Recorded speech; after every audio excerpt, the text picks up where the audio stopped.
You're listening to the Yoga Medicine Podcast. I'm your host, Rachel Land. This podcast brings you information and resources to enhance the therapeutic effects of your practice based on a deeper understanding of anatomy, physiology, and the integration of modern science and research with traditional practices and experiences. Join me and my co-hosts Tiffany Cruikshank and Katya Bach as we dive into all things yoga, research, and wellness. Hello and welcome, or welcome back to the Yoga Medicine Podcast. We all know how often general health advice is based on testing on and observation of people in male bodies. And that's one reason why female health is something we are so passionate about at Yoga Medicine, and a topic we devote an entire teacher training to. We've also discussed aspects of female health on several podcast episodes so far. So today we are distilling the best tidbits of information and advice from multiple episodes into this one. Let's kick off by setting up the foundations, by outlining the intricacies of the female hormonal health cycle or menstrual cycle from start to finish. The following clips are from episode 48, Research Roundup Female Hormones, with Tiffany and Katya.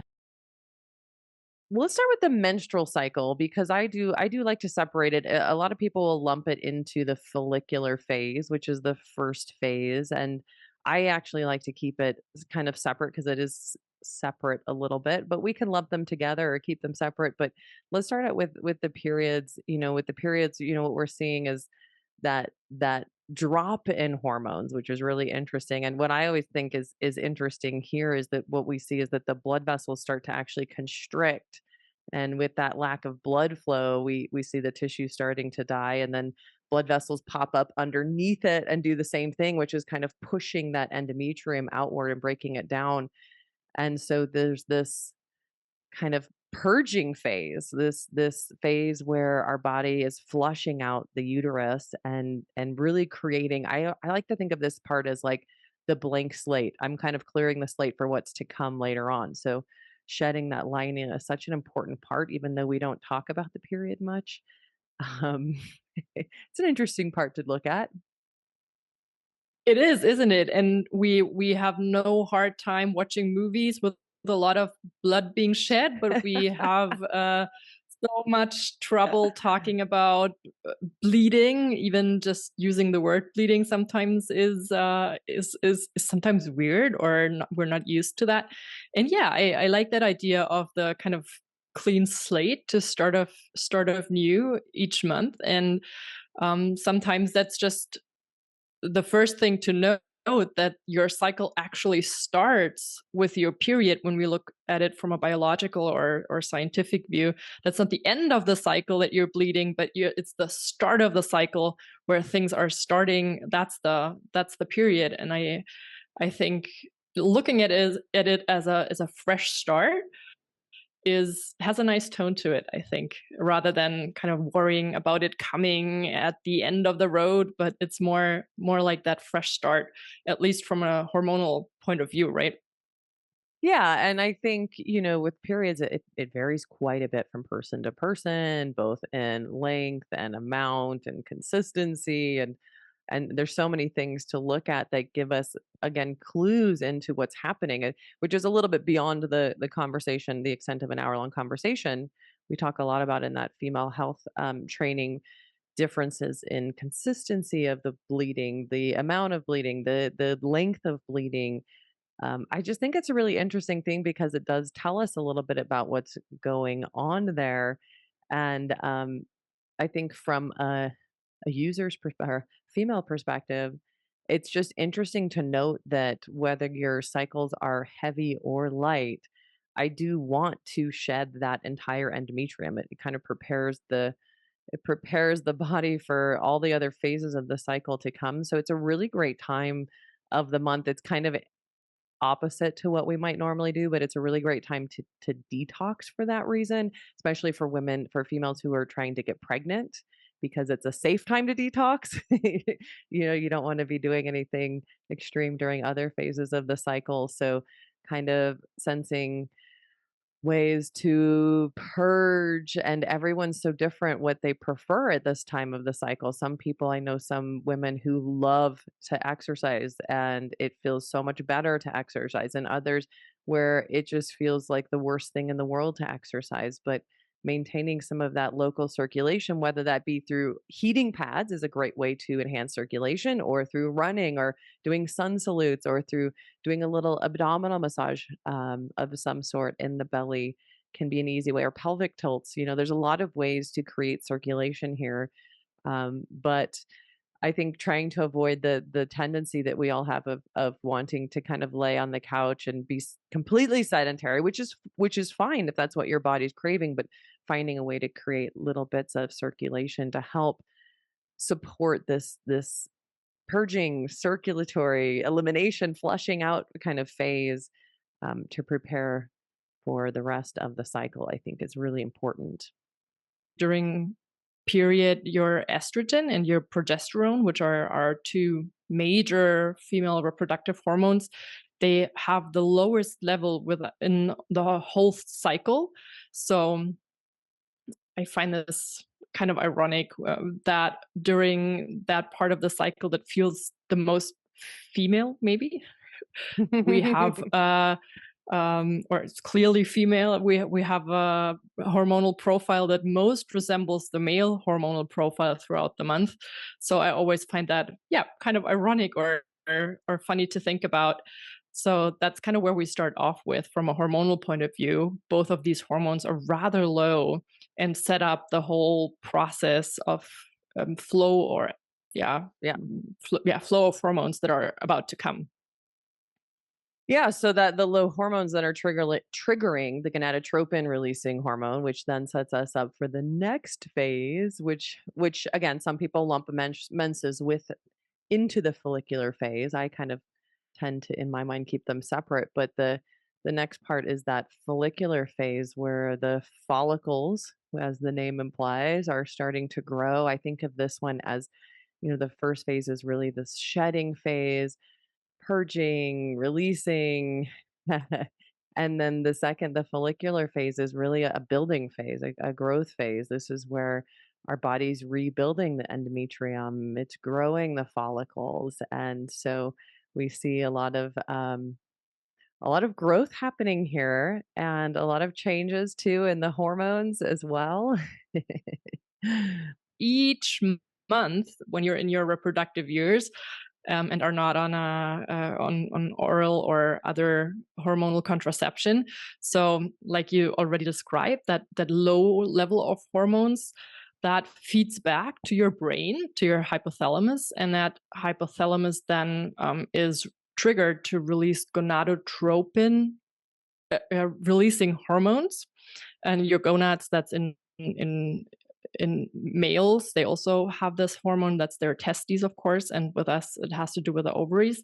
So those hormones then trigger off another cascade of things where we are going to or about to produce, synthesize, and spread then the FSH and LH hormones. So follicular stimulating hormones, like you just already described, are stimulating your follicles to grow and are also in a very, very, very intricate and complicated process, making the follicles produce estrogen, actually.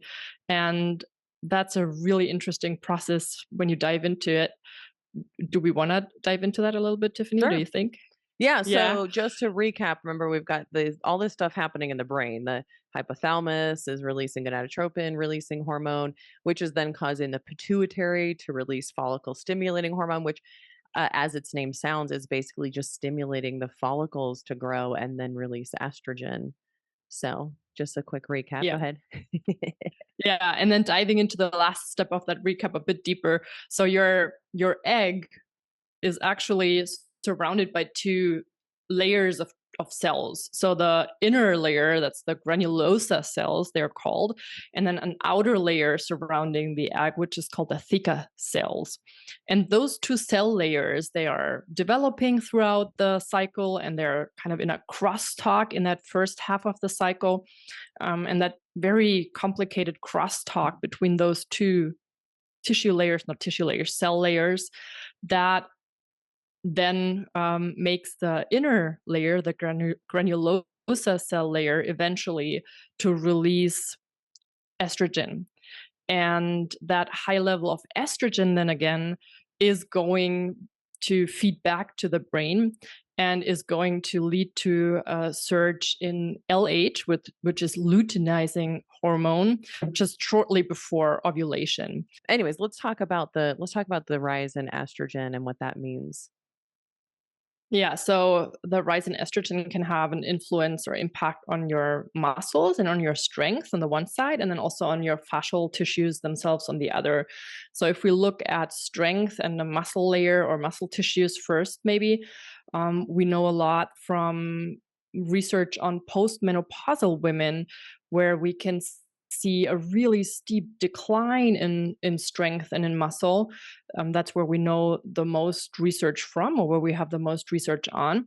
And we know that this is related to the fact that after menopause, you do not have these high levels or increases in estrogen that you typically have around the cycle, particularly in that estrogen rise before ovulation.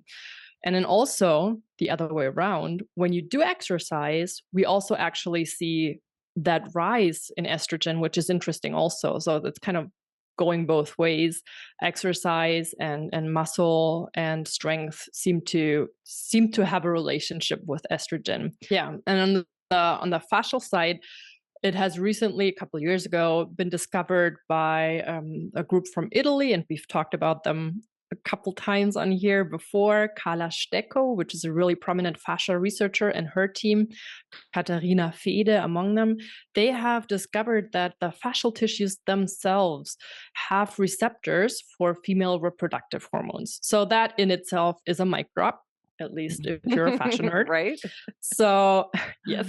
And what we can see is that your fascial tissues actually reinvent themselves, if you will, throughout the cycle. So, around ovulation, shortly before ovulation, your collagen tissues change from the more stable or more stabilizing collagen type 1 fibers to the more the tissues that are giving you a bit more laxity. That's a kind of negatively coined term, but give you more laxity, and that's done or achieved through collagen type 3 fibers. So around ovulation, there will be more collagen type 3 fibers in your body than in the phase before that, where we can see more collagen type 1 fibers. So there's an actual kind of rebuilding in the fascial tissues right before or around ovulation.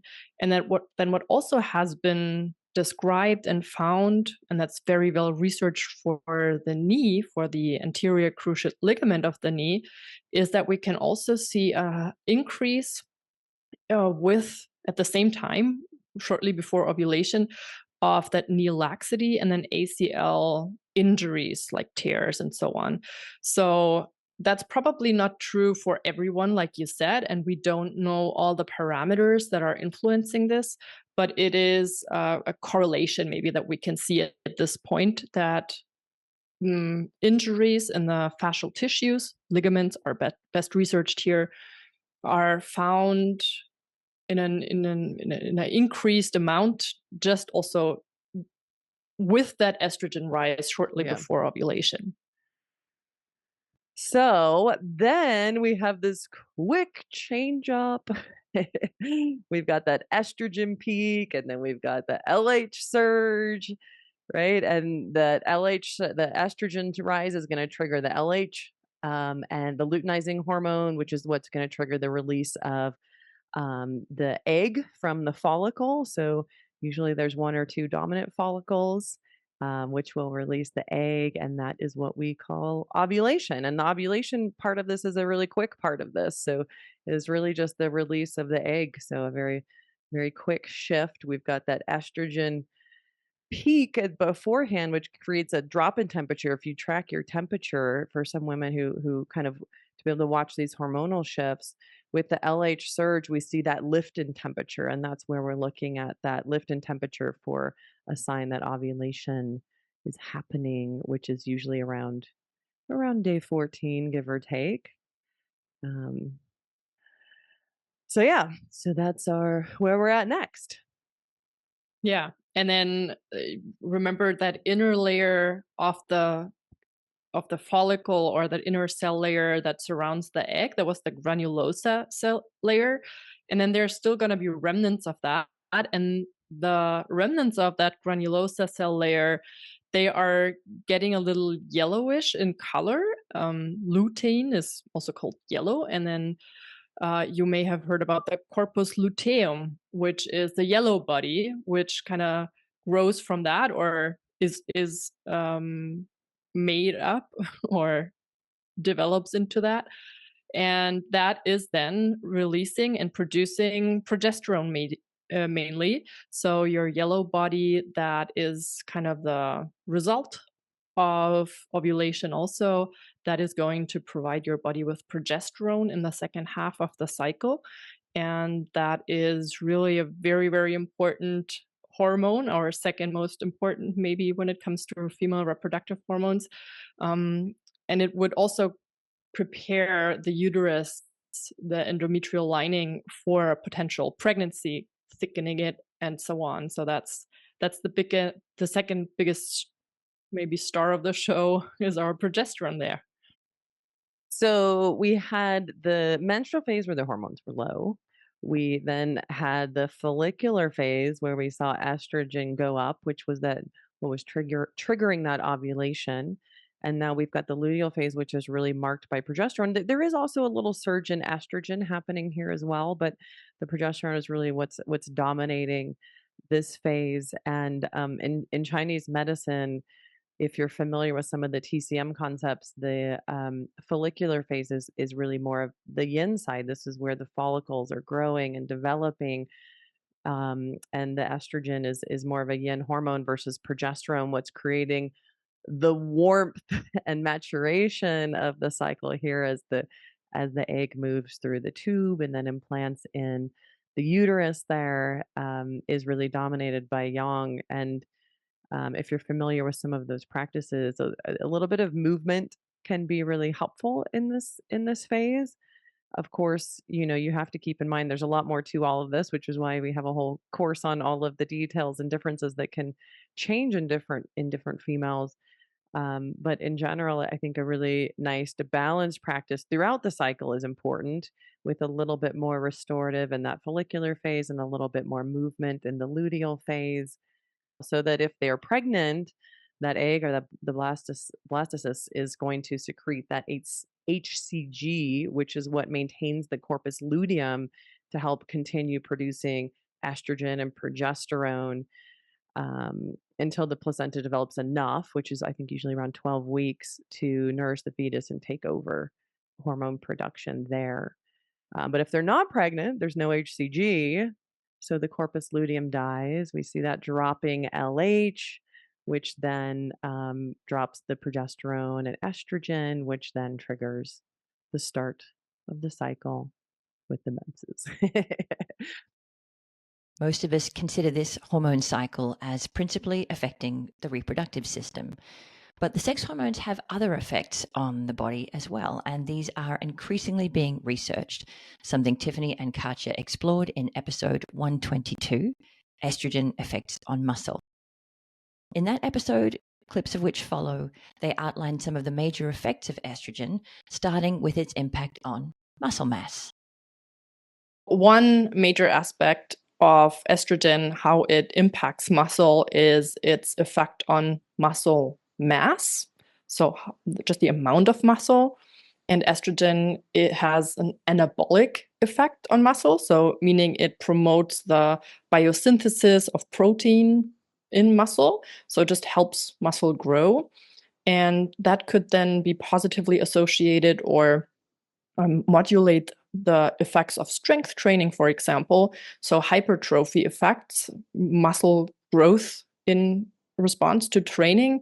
So it could be hypothesized that when estrogen in the body is high, the muscle mass is also being maintained or even increases.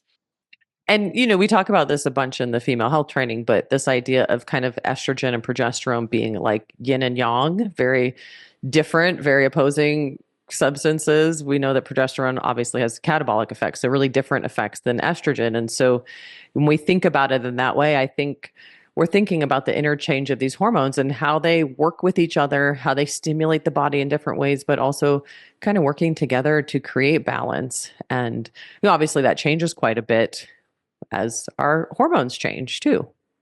Yeah, I really love that aspect of the yin and yang of TCM and how that connects to female health in general and to those hormones. I think it just displays so beautifully how those two go together.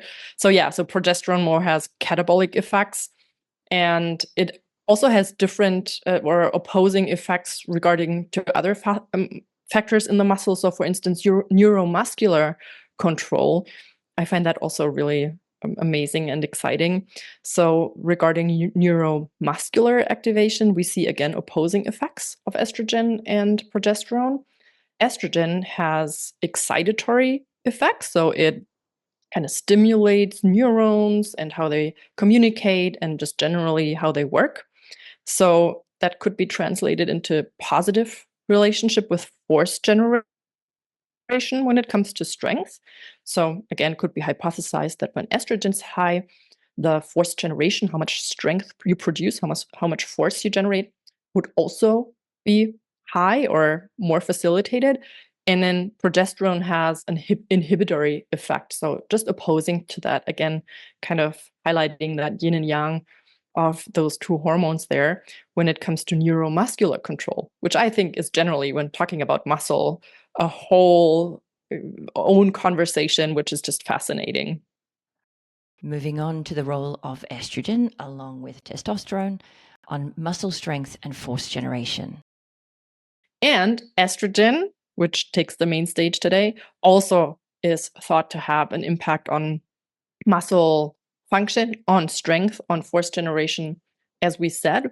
And there's a couple of aspects to this, but I want to highlight one potential mechanism that has been analyzed or that has been proposed, which is the effect of estrogen on a molecular level. So, how it affects myosin, which is one of the contractile proteins in the muscle, which binds to actin, myosin and actin. You may remember from biology, or you may just know.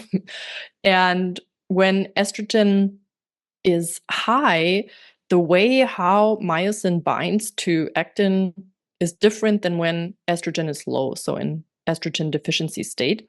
And that's one of the things that we know from animal studies.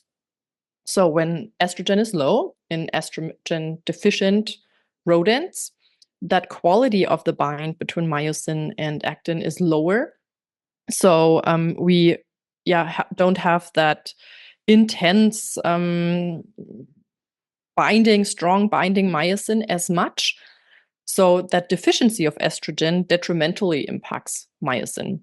And then on the other hand, when you give those animals estrogen, then that binding quality of the myosin changes to the better, to a more intense or higher degree binding. And force generation changes with that as well. So that can also be seen in force generation as a functional parameter as well. So, long story short, when you have more estrogen in the system in those animals, the contracture, the force generation, the strength is higher than in the animals that have estrogen deficiency. So, just how your muscle contracts on a contractile protein level is also impacted by estrogen.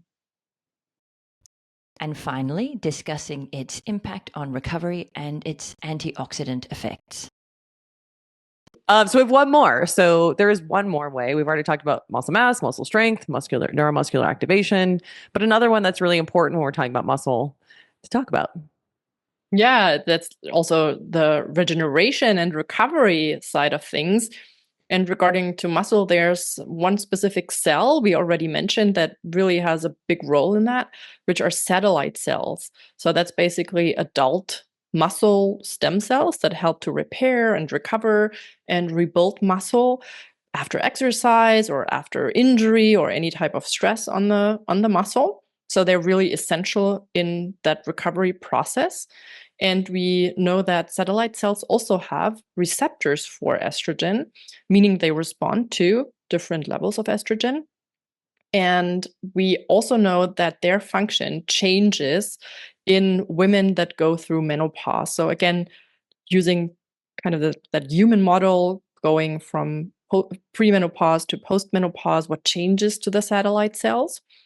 And function and number is impacted by that decline of estrogen during that phase.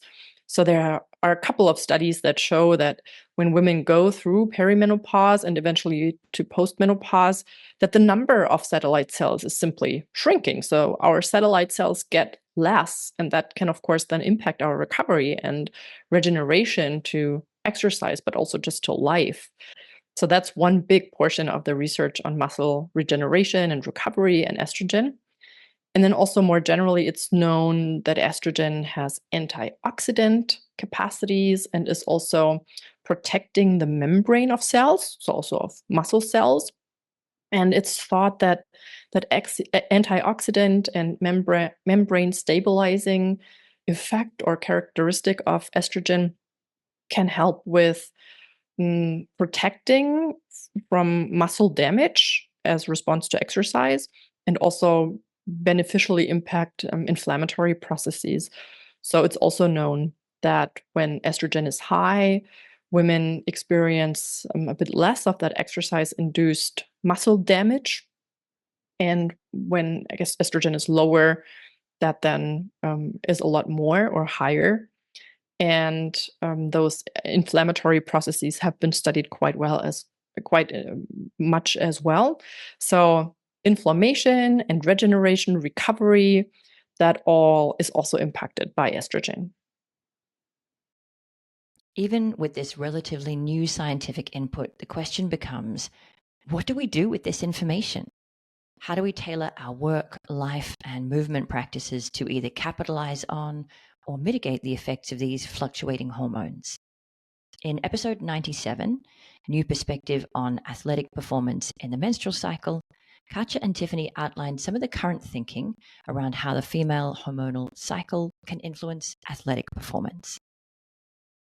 It is assumed, or there are findings that point towards the fact that when we have high levels of estrogen in our bodies, which is typically the case around ovulation, for instance, that our muscle power is increased. So, how the muscle cells work and how they contract is changed or can be changed.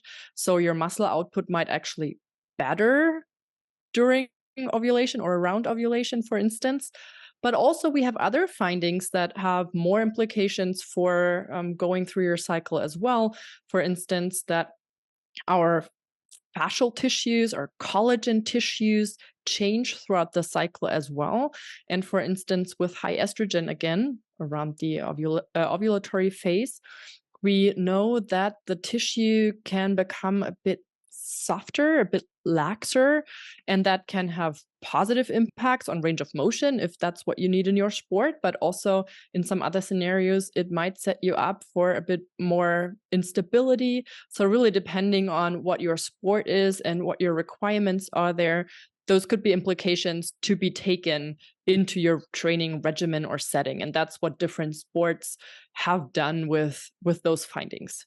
That was a really quick one. There are a lot of other things going on with your temperature, with your calorie consumption, with water retention. A lot of other things are going on as well, but those were just a couple of highlights there. Of course, performance isn't solely driven by hormones. When outlining some of the findings of the study, Katja highlighted the need to consider other factors as well. So what they found was that there were actually some performance fluctuations throughout the month. Interestingly, not for the muscle strength parameters, so not for the grip strength, not for the bicep strength. That seemed to be rather stable throughout the menstrual cycle, but they did find that at the end of the cycle and in the very early phase of bleeding, so in the late luteal and early follicular phase, that the jump performance and the cycle performance, they were a bit lower than in the other phases of the cycle. So towards the end of the cycle and towards the start of the bleeding phase, those performance parameters were actually a little bit lower. And now, of course, comes the very interesting question. Did that have to do with the changes in sex hormones that we can see during those times in the cycle? Or did they have to do with something else? And as I already hinted at or already gave away, those performance changes were actually not explained by the fluctuations of the female sex hormones that they also measured, but they were explained or could be explained by those psychological factors of we could call them well-being. So the motivation, like their own assessment or their own perceived performance level, and then also arousal and state of pleasure. So those were the factors that could explain or were correlated with those performance changes. Yeah, I love that about that study. It just represents that we're not just our hormones, but we're really complex human beings. And it just, once again, points to the fact that the nervous system is just such an important one in our daily lives, but also in sports performance. And I think that's where yoga can play such an important role and pivotal role in the regimen and the training regimen of an athlete, because we have so many tools and so many possibilities to approach the nervous system with yoga and be very consciously do. And I think that's a great gateway for female athletes to experience and work with the nervous system, specifically the autonomic nervous system, throughout the cycle as well. So tailor your own yoga and mindfulness and pranayama or breath work plan along with your maybe more physical training. So it's kind of like getting a training plan for your nervous system as well throughout your month. Right. But what if your primary aim isn't athletic performance?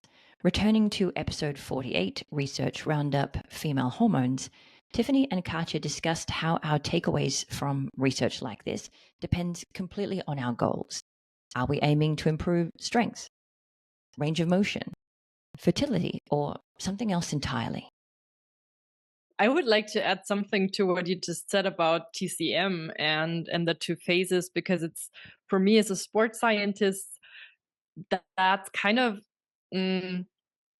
not so intuitive actually, but I find it interesting because I would say in sports science, it's more the notion that in the first half of the cycle, where estrogen is high, and we've heard about the implications for strength and muscle building and potentially having an easier time to build muscle in the first half of the cycle.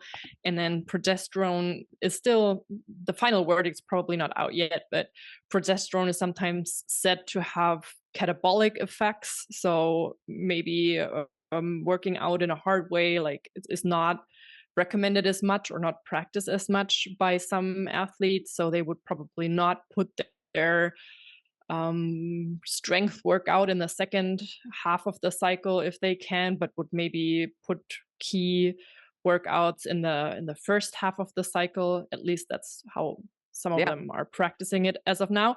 And the TCM lens says, okay, in the first half, maybe you should slow down a little bit and appreciate those yin qualities And in the second half, then has more that yang quality, or you could work out or move a bit more to support and balance out the whole process, I guess. So from the balancing out point of view, it makes sense to me.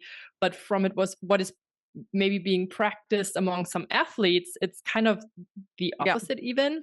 So that's And I love that you brought this up, because its context is everything. So what I'm talking about too is with fertility being the goal. If my goal is to get pregnant, however, if my goal is athletic performance, I want to capture that growth phase, and I can use that to my advantage in that follicular phase to capture that capacity for growth muscularly as well. I still think, especially with competitive athletes, there's always an important place for recovery and restorative ish practices of some sort, which is a longer discussion. But absolutely, it's almost the opposite. So if I'm trying to get pregnant, I really do want to. I always want some circulation. We're not being sedentary. We're not like just doing restorative postures. And I'm keeping in mind the person I'm working with. Are they already really active or more sedentary? But, I want some movement and circulation throughout the whole cycle. It's just a matter of the amount. And if I'm working with someone who's trying to get pregnant and that's their main goal, having a little bit more of that restorative and yin practice, which might just be a few poses a day in that follicular phase, is important. And then a little more movement in the end, versus an athlete is kind of the opposite. Again, if my purpose is performance, capturing that growth phase, utilizing it to your potential. Yeah, to your benefit. that makes a lot of sense then. Yeah. Yeah. I love But that. good that we discussed it. That always comes up in the Chinese medicine one too, and the female health one. So it's a great topic to just kind of decode. And I think it's a great reminder that context and purpose are probably two of the most important things to keep in mind when you're working to individualize some of these practices to suit your needs. Like, what's my goal? What's the most important thing to me? What's the context of the rest of my life? What am I already doing? What can I already check? If you're already really active, maybe you don't need more active yoga practices. Maybe it is a simple balance of that sort. So context and goals. Context is everything. And I mean, it can become even philosophical. I mean, if we ask ourselves, what's the goal of life? Many concepts will lead us to happiness or fulfillment or whatnot. But on a biological level, the goal is quite clear. It's reproduction, right? So taking those two lenses, whether I want to achieve something that I have set my mind to, like being a top athlete, for instance, is a very different context when we discuss all of these things than when we look at the purely biological sense of life, maybe, which is very philosophically termed, and then reproduction would maybe more taking the center stage there. So yeah, thanks for putting that into context. During the reproductive years, assuming that we don't get pregnant, another key question is whether our movement practice needs to change during menstruation. When it comes to yoga asana, many of us have heard vague suggestions that we shouldn't practice at all during this time. So in episode 62, Yoga During Menstruation, Yes or No, Tiffany and I dove into that question in detail. Should we practice? And if so, how should our practice look and feel?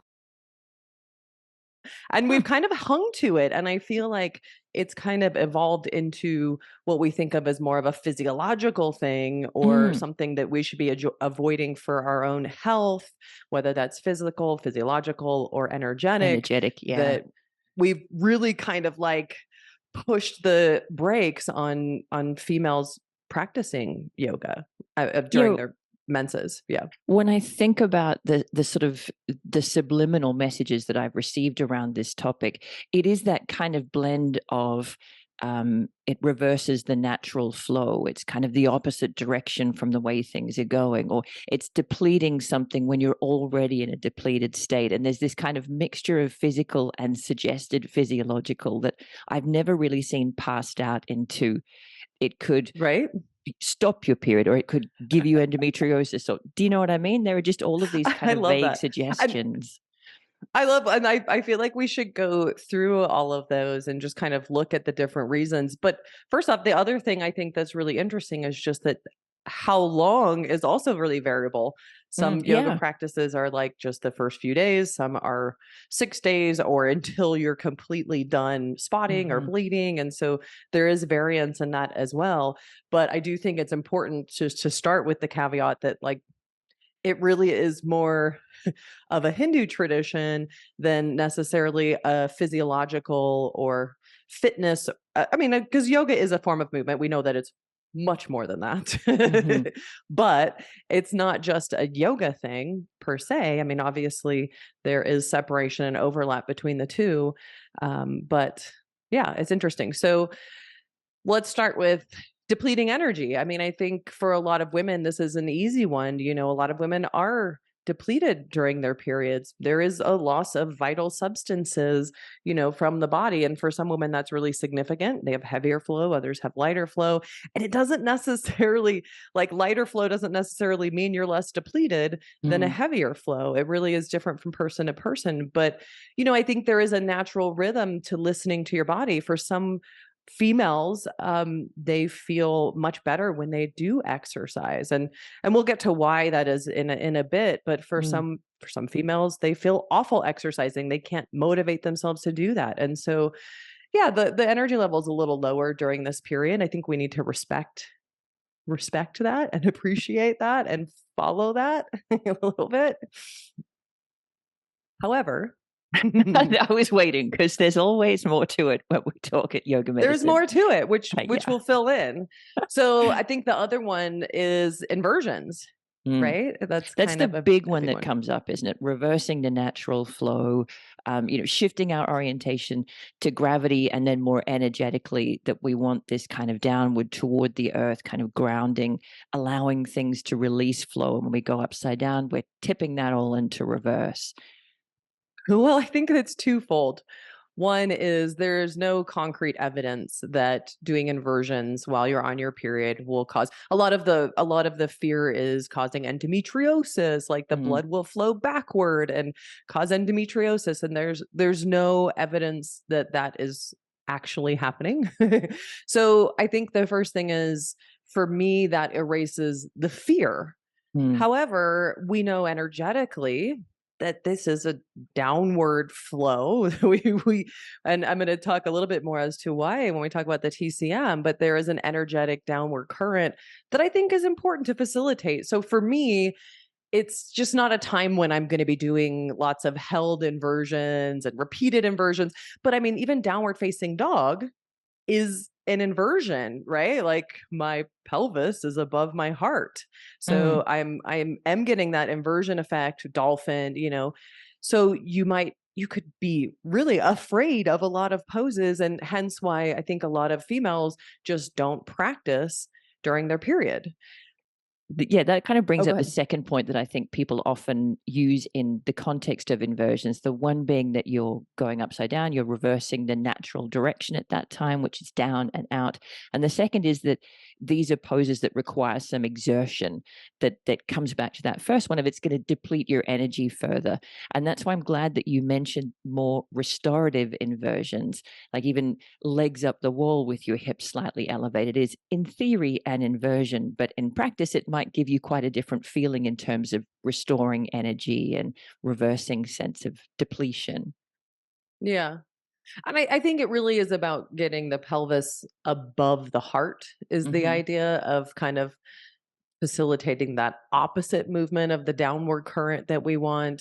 And you can imagine that's just going to be more exaggerated when the hips are straight up and down over the head Mm-hmm. and Yeah, headstand and much versus more legs up the gentle. wall with a block under your sacrum. Mm-hmm. You know, and so you'd get to decide what you want to focus on. And in our female health training, we talk a lot about the details of certain situations where you may or may not want to be more or less sensitive to that. However, physiologically, I don't need to be afraid of it. Yeah, There's a great. lot we don't know about endometriosis. We still don't understand. And from a Western concept, we don't understand most of it, which is why I really love the TCM lens, because it really Mm.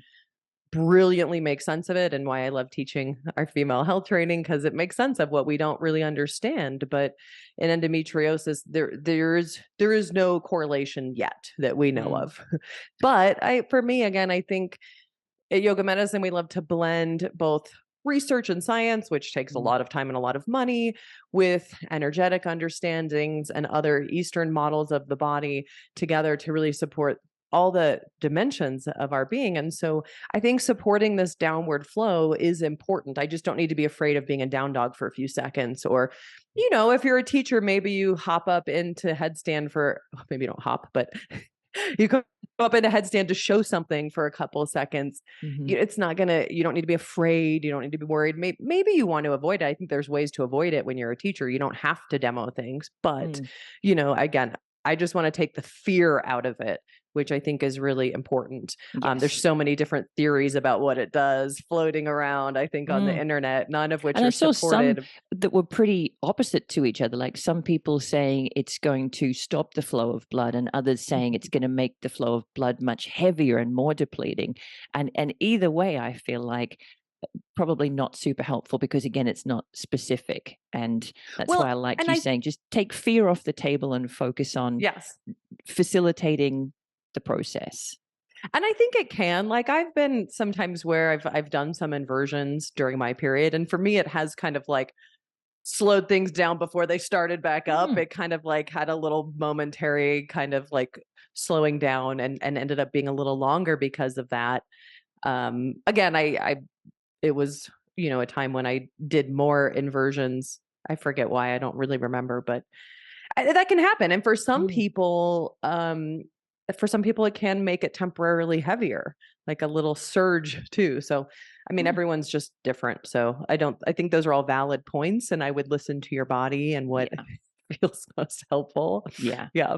The other thing that I see cautioned is strong kind of twists and abdominal compressions. And because there's already kind of contraction and cramping in this area, that you don't want to add to that with any more activity. And I thought that one was really interesting because I don't really do inversions anyway. So that one doesn't come up for me in the context of menstruation. But I love compressing and then stretching my lower abdomen when I'm having my period, or especially when I have period cramps. For me, that is really helpful. So I found this one interesting, and I wondered if you'd come across it as well. Yeah. Again, I think it's really a personal preference. And I am the same. I think I find that having some of the compression and twisting feels really good and facilitates it. And maybe we should get in the TCM now, because I feel like it's going to make more sense of these things. But for some people who have more cramping and spasming, it can trigger some of that. So again, it's kind of figuring out what works for you. But for me, the bigger thing is backing off the twist. It's like, I'm not trying to go deep into my twist and doing a lot of core work and compression to get deeper, but really using it as a way to facilitate blood flow, which is so important. When we look at the menstrual cycle, what we're looking at is in the lining of the endometrium, what we're actually seeing is that the blood vessels will actually constrict, and then there's a lack of blood flow, so that the tissues start to die, actually. And then the blood vessels pop up underneath it, and that's what pushes the endometrium out and breaks it down. And so blood flow and circulation locally in the pelvis is really helpful to facilitate that, because we really want to be able to shed the entire lining, because it sets us up for a more orderly cycle and layering of the endometrium and flow of the hormones. It kind of sets up the whole rest of the cycle. So I think of it like, imagine you had a whiteboard, maybe you were like writing on it the previous day, and then you come back to like show someone something and write on it, and you don't erase what was already there. You just go and start writing on top of it. The period is basically like going and clearing the whiteboard so that it's preparing us to have a more orderly layering of the endometrium and a more orderly facilitating the flow. There's such a perfect timing of events that has to happen through the flow of the cycle, and it allows everything to move a little bit more smoothly and clears out the hormone receptors as well. So it's really important. It's an important time. For this reason, anything that encourages blood circulation through the pelvis is going to be helpful. So again, the twisting and compression and MFR can be really great if someone enjoys it. If someone hates it, I'm not going to torture them, right? So I can find other things to do. But those techniques can be really great because they're not really draining. They don't take a lot of energy. A lot of people enjoy it. Not everyone. For people who have a lot of cramping or spasming, they may or may not enjoy it. I find it kind of just depends on the person. And so even like sometimes I really like using Kapalabhati with people, which is traditionally contraindicated. But rather than doing it and really contracting the abdomen, it's almost like the abdomen is kind of flapping back and forth as a way to provide some local circulation rather than muscular contraction and vigorous engagement, which, there's a lot of different ways to do everything, but really kind of letting it be relaxed and kind of flapping back and Yes. forth, if that feels Yes. good to people, to help I love stir up that. some circulation there. Intention is so potent. It's not this pose is out, this pose is out, this pose is in, but can you bring the intention of encouraging blood flow and nurturing that turnover of blood vessels and creating this fresh start? And if you do feel depleted, replenishing your energy, and that might be exactly the same set of poses or sequence of poses, but done in a way that creates that feeling in you. Maybe you linger a little longer in some places and less time in others. Maybe you do that Kapalabhati a little more slowly and softly and with that more passive intention. Purpose changes everything. Yeah, and I think in a Chinese medicine lens too, what we're looking at during this phase of the cycle is moving qi and blood. And in our Chinese medicine training, we teach our teachers how to really individually analyze the person they're working with. So if the person I'm working with is really deficient or depleted, again, a great time to lay low and find ways to induce circulation without having to expend a lot of energy, which could be myofascial release. It could be a little bit of self massage. It could be pigeon as a way to kind of compress and then release, and shavasana, kind of pumping blood through there. There's so many different ways. We talk about so many of them in the female health training, but really just anything that'll stir up circulation. I mean, some people even just if you want to go for a walk, just finding a way to stay active and keep blood flowing, even just throughout the body, but definitely if you can through the pelvis, little pelvic cat and cows, maybe on your back, or myofascial balls low in the pelvis there, can be really important so that if someone is more depleted, and traditionally people who are more depleted tend to feel worse after their periods or toward the end of their period, because again, I'm losing blood, I'm losing precious fluids. And so that kind of usually exacerbates their depletion. And for females who feel a lot worse before their period, this is in TCM and Chinese medicine more associated with stagnation, PMS symptoms, pain, and even painful periods, like especially those first couple days, and especially with endometriosis. This is really associated with stagnation in Chinese medicine. So trying to move in any way you like, we can be really specific in the female health training, or you can be less specific and just find ways to move, but especially that week before your period and then through the period somehow in a way that is, accessible to you, to keep that and really facilitate that shedding. It's a great time to detox during your period, whatever that means to you. It's a nice safe time too for females trying to get pregnant to do detoxes as well during their period. So it's a nice time to facilitate that letting go physically, energetically, emotionally, start fresh. At some point in the female lifespan, menstruation ceases and the reproductive phase comes to a close, accompanied by a sharp drop in circulating estrogen. And this next phase, perimenopause and eventually menopause, is a hot topic right now, as it should be. The information Tiffany and Katja shared in episode 122, Estrogen Effects on Muscle, suggests that while life after menopause has the potential to be at least hormonally more stable, the drop in estrogen has implications outside of reproduction on muscle mass and strength, on recovery, and so on. And of course, other aspects of life can change as well, with mental, emotional, and even existential implications. I relished the opportunity to dive deeper into that conversation in episode 166, Yoga for Menopause and Beyond, with yoga and Pilates teacher Neve Daly. To start with, while menopause is no longer as secret or shameful as it perhaps used to be, Neve talked about there being a new stigma to contend with. There is loads more talk. So it has been destigmatized in a way, but I think it has been re-stigmatized in a different way. And that different way is yes, I'm in menopause, but I'm invincible. I'm in menopause, but I'm carrying on as I've always done. I'm still working really hard. I'm still sexy. I have a great sex life. I'm still spiritual. I'm still doing a headstand. I'm doing the splits. I'm lifting heavy weights. So it's this new menopause narrative is that we can be menopausal and we can still conquer the damn sort world. of ignore it. And yeah, exactly.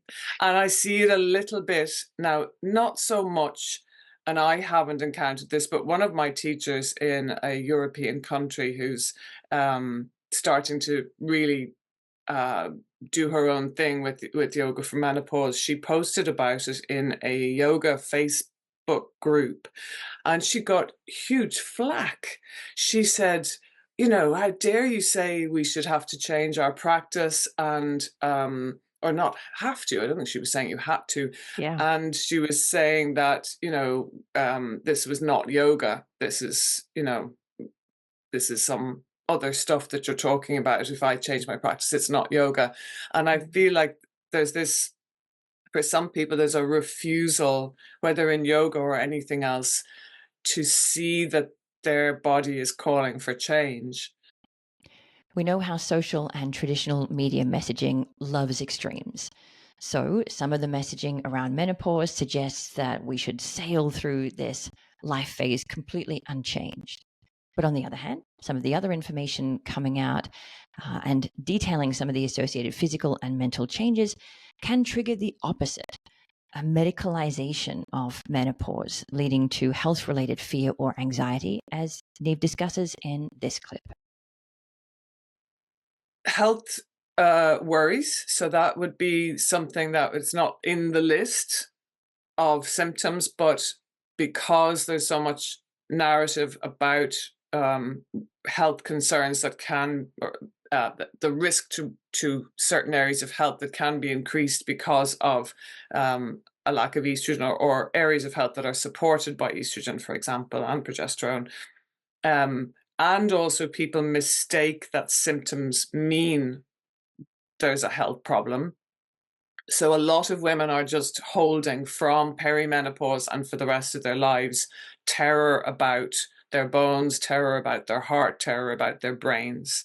So while we need to know that these are areas that need more care, we also need to know that they are all things that we can address, and that there are only a certain percentage of people who will be affected by those things, and not everything happens to everybody. And if menopause caused people to die, everyone would die very quickly. And if menopause, was definitely going to make you have cardiovascular event or osteoporosis or Alzheimer's, then every woman would have them. And we see that only 20% of women, for example, develop Alzheimer's. Now, that's a large number compared to men.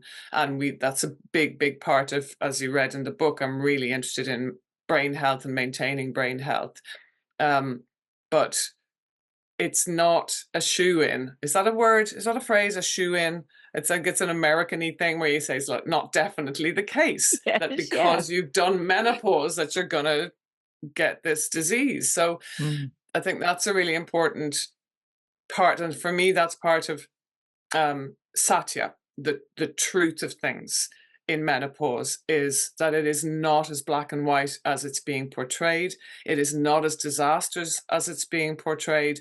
And teachers need to know the middle ground truth that is out there if they know where to look, because on social media, that's not where we see the middle ground truth. We see the polarization. Beyond the fear-inducing messaging around menopause and health, there are plenty of other ways that this life phase can force us to confront our vulnerabilities, as Neve suggests here. And when we start to feel these changes in our body, and it might be stuff that feels like disease, even if we then get checked out and there isn't disease, and then we hear the narrative about the value of estrogen in our bodies and what it does in terms of health promotion. It can be a time of existential angst where we suddenly go, okay, I actually am going to get old, and if I'm going to get old, that means I'm also going to die. And that is huge. That is like a big part of what yoga teachers are holding, and they're maybe holding it without the women even themselves knowing that they are feeling this existential angst. They are feeling uncomfortable. They don't have the questioning to figure it out, the self-questioning to figure it out. And that's a principle of yoga that I think is really important in yoga for menopause, is self-study and figuring out, what's going on for me. So teachers may not know they're holding this kind of depth of difficulty for women, but if the teacher can kind of guess that it's probably there, at least as an undercurrent, and hold it really gently in a non-confronting way by talking about health, talking about aging, talking about comfort in life rather than longevity, that just about feeling okay as you move through the years, then they may help start to assuage the fears of those women, or make it feel less of a sting without having to face into it. And in a circumstance that might not be appropriate, they might need to bring it to their psychotherapist if it comes up. But I think some of the discomforts women feel in menopause are not because of the hormones, they're because of the thoughts that come in because of how the hormones are making them feel physically. And so they want a quick fix for this existential angst, but it's a human truth. There is no pill for that. But if we can navigate a path between these extremes of complete denial and crippling fear, we might reap a hidden positive of menopause. According to Neve in this clip, it can prompt us to recognize our true capacity rather than our perceived capacity, perhaps for the first time in our lives. The influence of hormones is one thing, but it can bring a person to the point where things that were tolerated are no longer tolerated.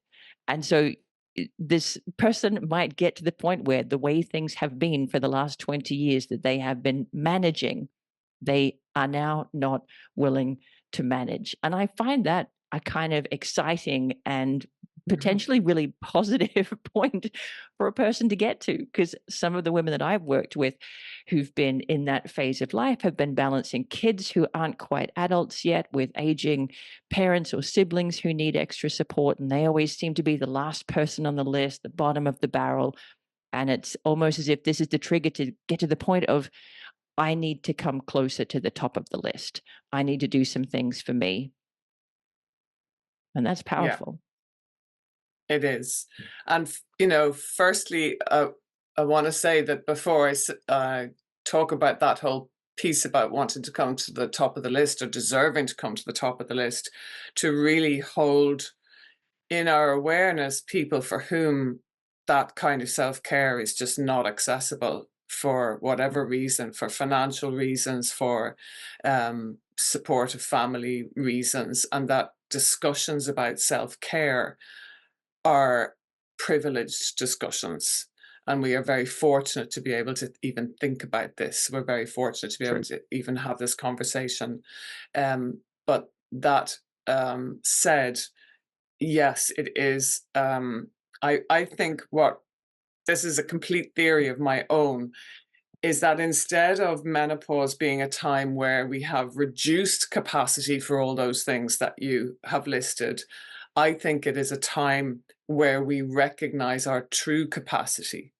Whereas before we have been running at above capacity, but we have had this buffer that has stopped us burning out, or that has somehow kept us being able to do it, and also driven to do it, Rachel, because, for example, estrogen supports the function of oxytocin in the body.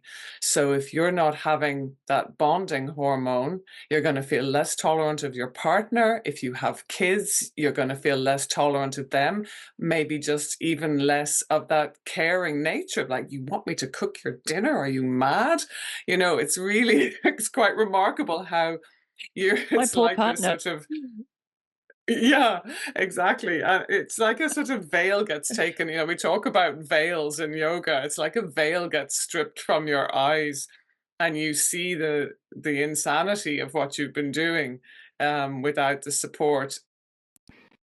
Going back to episode 122, estrogen effects on muscle, Tiffany offered a potent reminder that perimenopause and menopause, though often portrayed as uniformly negative experiences, also offer us an opportunity to move on and appreciate the next phase of life, especially with education to help us understand and perhaps manage or mitigate some of the changes that might occur.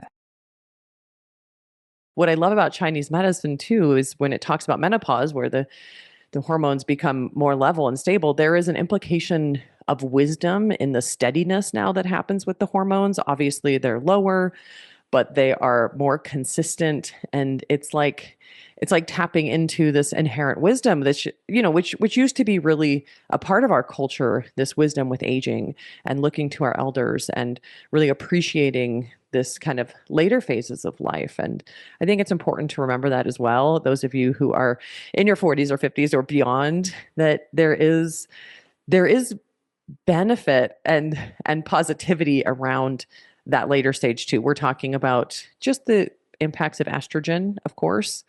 But again, I think what's really cool about what we're talking about today is the empowerment that comes from it.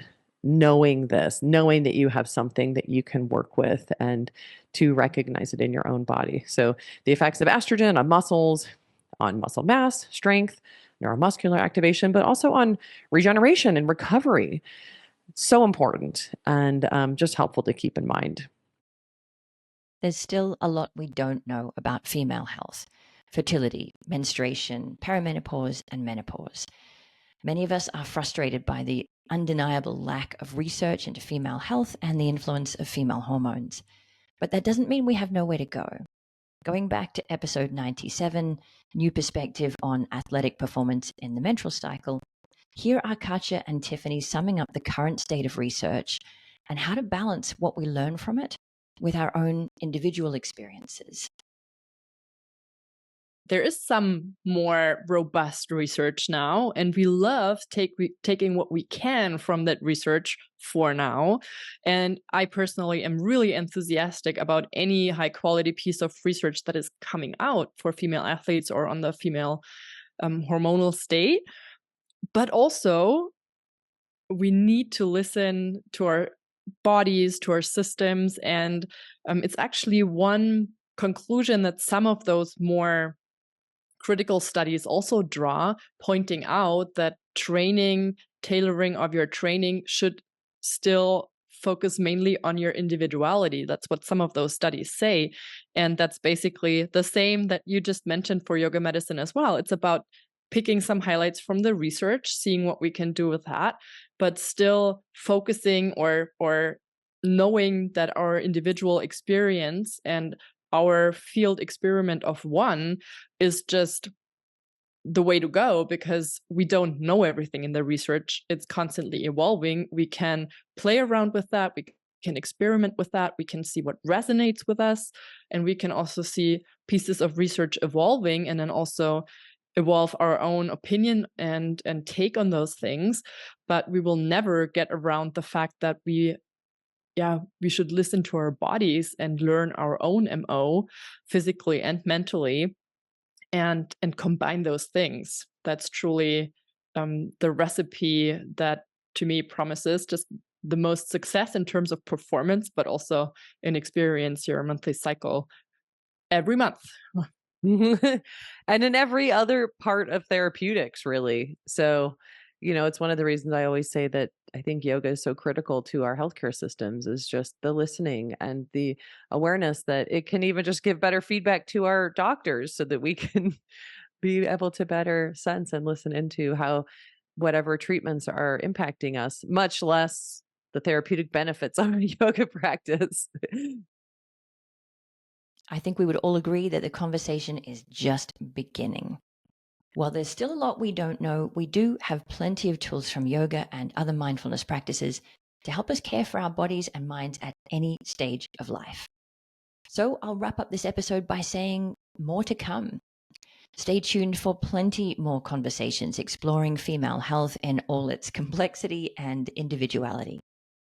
In the meantime, I will link to all of the episodes discussed today in case you would like to listen or re-listen to them in full, as well as to the yoga medicine, female health, and traditional Chinese medicine teacher trainings for a really deep dive. I will also link to some resources we have on Yoga Medicine Online, including a monthly dose lecture from Tiffany on female health and an accompanying Move and Nourish class series designed to support every phase of the female hormone cycle.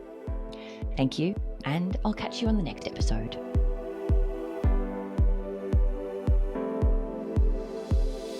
Thanks for listening to Yoga Medicine. If you liked the show, be sure to subscribe and leave a rating and review on Apple Podcasts or wherever you listen to podcasts. And if you got something out of this episode, please spread the word and share it with a friend. You can find more information, articles, trainings, and classes at yogamedicine.com. Check us out on social media as Yoga Medicine, or you can email us at info@yogamedicine.com. Thank you for being part of our Yoga Medicine community. The content of this podcast is not medical advice and is not meant to replace medical care. Please consult your healthcare provider to determine what is best for your unique healthcare needs.